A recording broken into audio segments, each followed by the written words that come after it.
Balls to the wall, actually huh? quite tough to deal with. As a Terran player, I hate seeing a Zealot coming. And you know what? A second Zealot is going to be coming as well. How is WiseEye going to deal with it? WiseEye hasn't seen that Zealot. He doesn't know what's going on. He knows there are units being produced. And that Marine is just standing there. And he's going to be producing 2 Marines right now. Let's see how he's going to react to this. You know, with the right kind of micro, with the right kind of balance that you'll need to have with your SCVs fighting off the Zealots as well as your Marines moving back and forth will be very important to see how WiseEye actually takes this and deals with it. There's a Stalker now out from Daikatoffel. It will take out this. It will take out WiseEye's scout. That scout does go down as burning wreckage on the ground, as well as it looks like a Nexus to be placed down from Daikatoffel. And this SCV has spotted those 2 Zealots. That is big, man. That's right, it is. That's right. And a bunker being placed right away to deal with this because he knows there's a Stalker and 2 Zealots on the field, so he needs that bunker. He's got 5 Marines. Now, microed properly, this could actually deal with this, and an early expansion as well from Daikatoffel. So this is very well, this should turn into a very good macro game. And those Zealots are going to fall, man. That's right, Both they Zealots do. fall. The Stalker is alive, but it's getting repelled right now. Daikatoffel is trying to take as many Marines as possible. He kills 2. That Stalker runs away with 17 life. But you know what? WiseEye has got an expansion that is almost done. And Daikatoffel has an expansion that's only 70% done, man. And now there's also a robo facility going down from Daikatoffel as well as a second gateway. So it looks like two gate robo here, no 4-gate as we had talked about before, but he is also getting that second assimilator. And look at this SCV just hanging out in the back of Daikatoffel's base.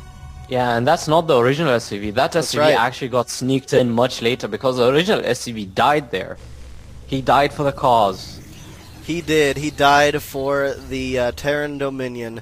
Now we're seeing that SCV now move around and do some scouting as well, going right through that mineral line right around the back, checking out exactly what's going on. He will see that these gateways are placed down, all 3 gates. He does not know about the expansion or the robo facility as of yet. Or wait, maybe he does. Let me take a full look at that. He does know about the expansion. My bad, guys. But looks like WiseEye is going to go ahead and pull out with a bunch of units and go right down and lay down his natural expansion as well, his Comanchen. That's a very good reaction. He sees what's going on. He saw that there are 3 gates and an expansion. Did he see? He didn't see the robo though, but he figured that based on the information he has, he's got a very good chance of expanding and being safe at the same time. He's placing a supply depot in the back.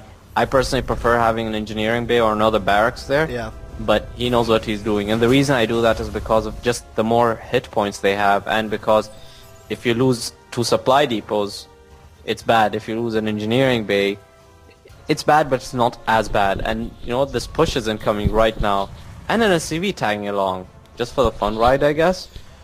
Maybe to do a little bit of repairs on the tanks. Now, the tanks do not have siege tank tech ability. There are Hellions on their way out from WiseEye right now, as well as him throwing down his starport and another factory. That factory is going down on that reactor core to pump out those Hellions 2 by 2 as we see these Marines and Hellion reach the base here, starting to do some damage. They're going to take out that money pylon. Oh, no observer for you, buddy, and no robotics facility power for any of your robots facilities. We are seeing these Marines and tanks do some heavy damage, taking out that Stalker, dealing some damage to the probe line now as the probe line has come off. That tank will go down. These Marines taking some heavy licks, and I'll say this has been some decent defense from Daikatoffel, and he will go ahead and defend against this, place down another pylon,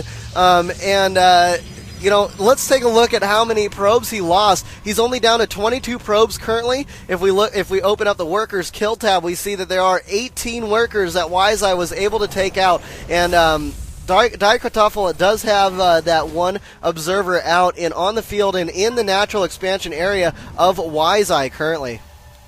Yeah, now the food gap is actually widening dramatically as we speak.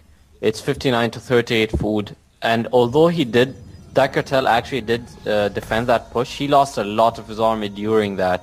And WiseEye is just taking his Hellions out for a ride now because Blue Flame Hellion is almost done actually. Halfway done. I would say that's almost done in my lingua because I don't know English. Anyway. Well, you know it well enough to talk it. So, anyways, we've got WiseEye finishing up a third factory as of now, and continuing to pump out these, Hellions. 2 armories are on the way as well. I need to tell you a secret. Oh, what's man. the secret? There's an incoming drop. Yeah, that's what it looks like. Blue Flame Hellions are going to be dropped into that line, and you know what? That's amazing time because Blue Flame Hellion just finished. And wow. Yes, there it is. With it finishing up, he will be able to load those 4 Hellions into that dropship. Go to the mineral line. More probes are sitting on Daikartoffel's natural expansion mineral line, but he may be able to get some nice payload here from dropping off these Hellions. We'll see how this goes as it starts to move around the back of Daikartoffel's base. And Daikartoffel is not ready for this. These blue flamers go right in, start taking down a couple of these probes. A lot of them are actually falling, and this is not good. Those Hellions are actually just going to make their way to the natural because you know what? They've got a medevac. They can fly wherever they want. It's first class, man. That's right. First class, drink served. Oh no! Holy crap! Daikartoffel just lost all of his probes, and there's the GG. We see a GG due to probe loss here as Daikartoffel is out of here, and it looks like WiseEye is going to go ahead and give Terran Dominion a win. Ow. You might be a damn pirate, Rainer, but whatever happens, you saved my boys today. And I won't forget that. All right, guys, so with that being said, let's go ahead and see what's going on. Let's get into another matchup here. And I got to play one thing because that last kill was really epic here. We've got, what is that? We'll say this one right here. Hold on one second, guys. Dominating. Yep, dominating and unstoppable. Because those Hellions were mean, man. Definitely mean. And with that being said, let's go ahead and take a look at what's going on in the brackets here. We are into round number 3, as a lot of players have moved on. Imbakor is here as well. And Imbakor is a very good player. Imba Toxic is fighting NTO Chelovek right now. Maybe we can get into that NTO Chelovek game. We'll try. Sounds good. Thanks again, everybody, for joining us here at Imbalance.tv. We're going to be into this next game very, very soon here. We are here with the Craftcup Lite number 57. And it's awesome. Awesome stuff. And it looks like we got an invite coming down right now. It's going to be Davido against Imbakor. Join in on me, fellas, because we're into another game. We've got more non-stop StarCraft action going down right now with the crooked cam, with everything going down. And I'm looking way forward to this. It's going to be a ZVP. Imbakor is a fantastic player, and Druids Davido is a great player as well. He is also an Imba fan. One of those Imbalonians out there joining the ranks. Now, I just want to say it to everybody out there, if you've got any experience in streaming, casting, or anything like that, please drop us a line. We are hiring, and there will be a thing or an official announcement put out on Imbalance.tv about it. And yes, the chat is quite empty today. It is quite extraordinary. I haven't seen it that empty in a couple months. But I think we're all ready to roll here. Let's go and take a look at their stats before we get this going and rolling. It's Masters against Masters, folks. Join our chat. And if you want to work for Imba TV, then drop us a line at imbalance.tv. If we get up to 1,200 people, guys, I'm giving away a free video game today. That's all I'm going to say about it as of now. But look at this. The countdown is going down. We got another game.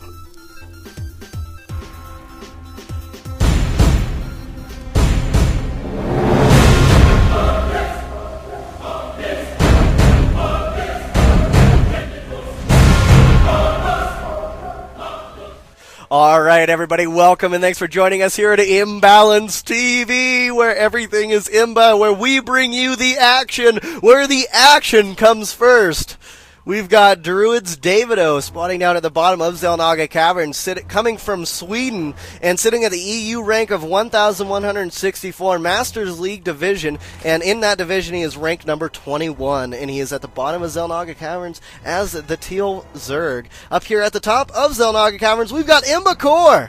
And Imbakor is coming from Russia and in the EU rank of 123, sitting in the Masters League and rank number 5 in his Masters League division. Now, with that being said, this is a ZVP, but what do you think, Antahara?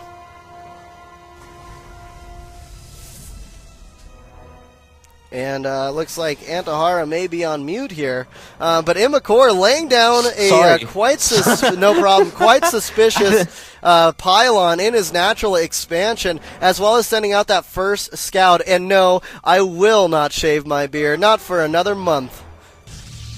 We're going to be seeing a Forge expand, man. Yes, this is going to be very interesting. I haven't seen one of these for a while. And look at that probe, taking a few hit points off that Nexus as well. That jerk, bringing it down to 1475. I'll tell you, that really grinds my gears as we see this pylon being placed down behind the mineral line. The Forge fast expand may go down, but before that goes down, there's going to be a cannon placed down behind this mineral line from Imbakor to try to thwart off the early expansion that will come down from Davido. This could be very, very entertaining, and you know what, man? I'm going to go ahead and get that Benny Hill music on because this is ridiculous. Yeah, and you know what? Davido just went up and he sees that there's a Forge. He's going to try and hit that Forge to death, man. While a cannon is going down at the back of his natural. And he's going for the Speedlings first. No, he's not even going to go for the Speedlings. Is he going to go for some sort of rush? No, he actually doesn't have 100 gas. My mistake, sorry. And Imbakor leading those two drones right to the cannon, being like, look at what I got. Ooh. Man, I'm getting the chills. Yes. As these Zerglings will make their way to this cannon, let's watch. They will not do so. And maybe I queued that music up a little bit too early there. But anyways, let's go ahead and see what we've got under wraps here. Imbakor has not laid down that natural expansion as of yet. He has laid down a couple of cannons in that expansion area, and he's just trying to lead all these Zerglings. Follow me, I have got blood for you, and he leads them right into their death, like leading a vampire to the light. And look at this ninja expansion going down from Druid's Davido. Yeah, and you know what? He's lost an Overlord, so his supply capped right now. He lost an Overlord to one of those cannons, and Imbakor has his own expansion. Now, this is not a good situation for Davido, although he's expanded to the top left corner. This is not really good for him because he doesn't have speed yet. A gateway is coming down finally. There are two cannons stopping him from getting into the Protoss's base. Well, and he can't get his natural right off the bat. You know, I wouldn't say it's bad for him. I think the decision to go for that ninja expansion is really, really going to help him out here. And I think that he's not that far behind. I mean, take a look at what Imbakor's got. He's got only his second gateway being placed down now. No, not even a cybernetics core or anything. Metabolic speed boost just got finished before any fighting units were out by Imbakor. I mean, Imbakor, yeah, he's got the cannon defense. He's got the cannons up. But, you know, with these drones just being able to freely transfer to the natural or to this ninja expansion, I think that Davido's in just a fine position. Yeah, I think he actually the reason I'm saying what I'm saying is just because he's lost so much. He lost an Overlord to a cannon. He basically can't expand to where he can easily defend. So if we see a lot of aggression from Imbakor right now, it might be very difficult to deal with. All Imbakor has to do is just scout around and check where that expansion is being taken. And look at that. That one Zergling taking a probe out, and his brother probe is really pissed, and it's approaching that Zergling. Then it decides, I'm going to put a cannon here. And you know what? He's scouting. He's going to see that expansion, man. Yes, he has scouted the right-hand side of the map for ninja expansions. He's now scouting David